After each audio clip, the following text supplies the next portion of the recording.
তাহলে এই লিভারটা রাইট পাশে না? লিভার রাইট পাশে, ঠিক আছে। আরো নিচে না? হ্যাঁ, আরো নিচে। বাস ও লিভার পরীক্ষার ভাই ভিসের of stomach the anterior superior surface lies superiorly, the posterior inferior surface lies inferiorly, the cardiac in lies 2.5 cm left of the middle plane, ঠিক আছে, আর the pyloric orifice lies 1.2% to the right to the of the middle plane, ঠিক আছে, আর greater curvature from the left border and the lesser curvature from the right border। আচ্ছা part, আচ্ছা external feature কি কি আছে? এখানে দুটো অরিফিস আছে, এই দুটো ইন্ড আছে, কার্ডিয়াক ইন, এটা হচ্ছে পাইলোরিক ইন। এখানে একটা অরিফিস থাকে কার্ডিয়াক অরিফিস, এখানে থাকে পাইলোরিক অরিফিস। এখন বলবে এখানে কার্ডিয়াক ইন্ডে যে কার্ডিয়াক স্পিংটার থাকে, এটা কেমন স্পিংটার? এটা হচ্ছে ফিজিওলজিক্যাল স্পিংটার। এটা হচ্ছে পাইলোরিক স্পিংটার থাকে, এটা লাগে both anatomical and physiological sphincter. কয়টা কার্ভেচার থাকে? দুইটা কার্ভেচার থাকে, এটা হচ্ছে গ্রেটার কার্ভেচার, এটা হচ্ছে লেজার কার্ভেচার, ঠিক আছে। তারপর হচ্ছে পার্ট আর কি কি আছে? এখন বলবে যে কয়টা পার্ট, বলবে হচ্ছে কার্ডিয়াক পার্ট আর পাইলোরিক পার্ট। বলো কিভাবে ভাগ করলো কার্ডিয়াক পার্ট আর পাইলোরিক পার্টটাকে? বলতে হবে যে আমাদের যে এখানে একটা অ্যাঙ্গেল থাকে, এখানে লাগে ইনসিসুর অ্যাঙ্গুলারিস, ইনসিসুর অ্যাঙ্গুলারিস থাকে, এখানে এই পয়েন্টটা লাগে বালজিং পয়েন্ট।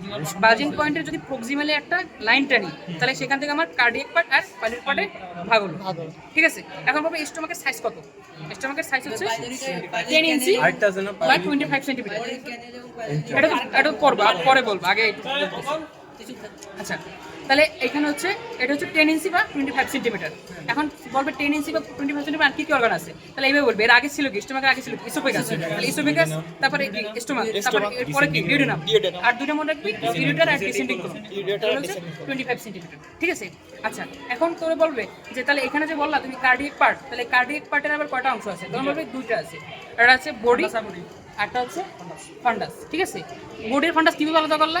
এখানে এই নসটার নাম হচ্ছে কার্ডিয়াক নস। কার্ডিয়াক নস থেকে গেটার কাপের যদি একটা হরাইজন্টাল লাইন টেনি, তাহলে আমার বডি আর ফান্ডাস আলাদা হয়ে যাবে। এখন বলবে ফান্ডাসে কি থাকে? ফান্ডিক গ্যাস থাকে। কত এমএল থাকে? 50 ml। বলবে আর কি কোথাও ফান্ডিক গ্যাস থাকে, মানে ফান্ডাস থাকে? বলবে হ্যাঁ ইউটেরাসে থাকে। তাহলে বলবে ইউটেরাসের ফান্ডাস আর এই জায়গার ফান্ডাসের মধ্যে পার্থক্য কি? বলবে ইউটেরাসের ফান্ডাসে ক্যাভিটি থাকে না, বাট এখানে ক্যাভিটি থাকে, আর এখানে যে গ্যাস থাকে ওইখানে গ্যাস থাকে না, ওটা সলিড, ঠিক আছে। আচ্ছা তারপর হচ্ছে বলবে যে তুমি যে পাইলোরিক পার্ট, পাইলোরিক পার্টে কি কোনো আর কোনো ডিভিশন আছে? হ্যাঁ আছে। কি কি আছে? পাইলোরিক এন্ট্রাম আর পাইলোরিক ক্যানেল। কিভাবে পাইলোরিক এন্ট্রাম আর ক্যানেলকে ভাগ করছো? এই যে ইনসিসুরা অ্যাঙ্গুলারিস থেকে ওইখানে বাজিং পয়েন্টে ডিস্টালি একটা লাইন টানবো, এই লাইনটা ভালো নাম হচ্ছে সালকাস ইন্টারমিডিয়াস। তাহলে সালকাস ইন্টারমিডিয়াস দিয়ে আমরা এখানে ভাগ করছি পাইলোরিক এন্ট্রাম আর পাইলোরিক ক্যানেল। করলে কি আমি ধরছিল এবার সাপ্লিতে যে পাইলোরিক এন্ট্রামের দৈর্ঘ্য কত, পাইলোরিক ক্যানেল দৈর্ঘ্য কত, এটা টোটাল লেগে 6 ইঞ্চি, মানে 10 ইঞ্চির পাইলোরিক কার্ডিয়াক পার্ট হচ্ছে 6 ইঞ্চি, পাইলোরিক পার্ট হচ্ছে 4 ইঞ্চি, এর মধ্যে পাইলোরিক এন্ট্রাম 3 ইঞ্চি আর পাইলোরিক ক্যানেল হচ্ছে 1 ইঞ্চি। আচ্ছা এখন হচ্ছে বলবে যে রিলেশন বলো, মনে রাখবি অ্যান্টেরিয়র সার্ভিসে অ্যান্টেরিয়র সুপিরিয়র সার্ভিসের রিলেশন থাকে, সেটা লাগে গ্যাস্ট্রিক ট্রায়াঙ্গেল, আর পোস্টেরিয়র সার্ভিসের রিলেশন থাকে, সেটা লাগে স্টোমাক বেড, ঠিক আছে।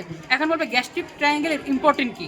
গ্যাস্ট্রিক ট্রায়াঙ্গেল এখান থেকে থাকে, ঠিক আছে। গ্যাস্ট্রিক ট্রায়াঙ্গেল ইম্পর্টেন্ট কি? যখন আমাদের ইসোফেজিয়াল অবস্ট্রাকশন হয়, মানে একলেশিয়া কার্ডিয়া হবে, অন্য কোনো কারণ হবে, তখন হচ্ছে আমাদের তো খাবার তো আসতে পারবে না স্টোমাকে, এর জন্য এখান থেকে ফুটো, কারণ এটার সামনে থাকে অ্যাবডোমিনাল ওয়াল, তাহলে এখান থেকে ফুটো করে দেওয়া হয়, করা হয় গ্যাস্ট্রোস্টোমি, যখন হচ্ছে পেশেন্টকে খাবার দেওয়া যাবে, ঠিক আছে। আচ্ছা এখন বলবে যে গেটার কার্ভেচারে কি লাগে?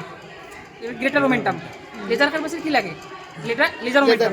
আর এই পুরো অংশটা জুড়ে লাগে না, এই উপরে এলাকা লাগে গ্যাস্ট্রোফেনিক লিগামেন্ট, এই যে গ্যাস্ট্রোস্পেনিক লিগামেন্ট, আর রেস্ট অফ দ্য লেয়ারে থাকে হচ্ছে গ্রেটার মোমেন্টাম, ঠিক আছে। আচ্ছা এখন হচ্ছে বলবে যে মনে কর আরো অনেক প্রশ্ন আছে, কি জানো? ও গ্যাস্ট্রিক ক্যান্সার কোথায় বেশি, আলসার কোথায় বেশি?